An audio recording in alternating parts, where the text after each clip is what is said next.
kadogo, ito, second day nila. Tingnan nyo kung gaano kakatitikas na to. Yung isang medyo payat, tumaba na, lakas ng dumedi.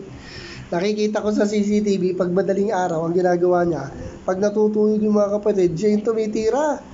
Kasi hindi siya pwedeng sumabay, gaya, hindi siya nakakasabay yun. Puta ito mo yung mga katawan ng kapatid, oh. Siya nandun. Pag wala na yung mga yan, siya naman ang dedede. Maganda yung coat nito, oh. May sign siya, oh. Yung ulo niya kakaiba, oh. Kala mo si airbender. Tumaba na nga eh. Hindi siya makasingit eh. Tingnan, hindi siya makasingit. Pag wala na yung mga gagong kapatid niya, siya naman. Ito, mano-mano kay Cotton, oh. Ganyan matulog si Cotton eh. Sino ba to, si Bulak? Si Bulak yan, si Bulak. Oh. Babae rin yan, mano-mano sa nanay, ganyan ang nanay. Ito si Bulak, ito si Cotton. Yung Bulak. Pinangalan ko sa mga tuta na to, yung mga dati namin pangalan. Yung mga dati kong nag-iaso, si Loki, si Thor, si Sasha, si Tiny, si Bubbles. Ayan. Ang naiba lang si Bulak. Kasi ganda yung kamukha ni Cotton yung niya. Pareho silang puti.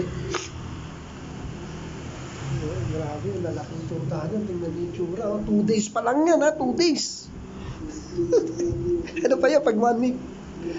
O kaya pag mga 3 weeks niya siya, may mata na, wala na. Hindi pagabulan na sa nanay ito. Taka, wala kasingit siya, oh. Ganda kasi nito, kahit ganito to. Siya yung bunso eh. Ganda ng niya, yung ulo niya, tingnan niyo, kakaiba, oh. Kakaiba.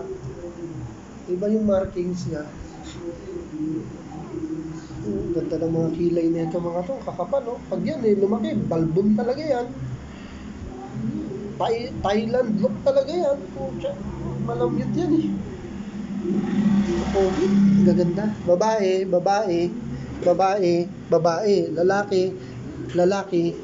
lalaki. Tatlong brown ang lalaki.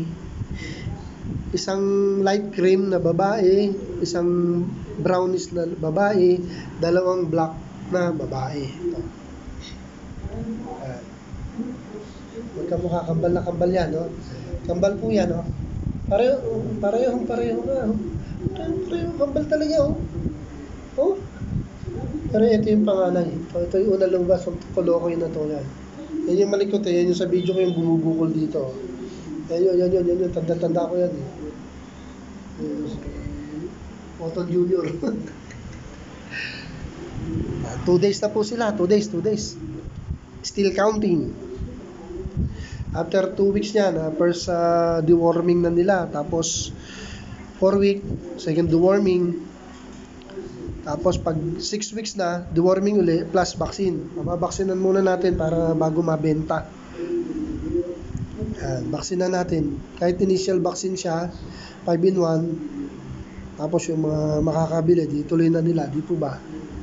So, paano? Dito muna tayo mga kadogo, ha? Next time ulit. Bye! Thanks for watching mga kadogo.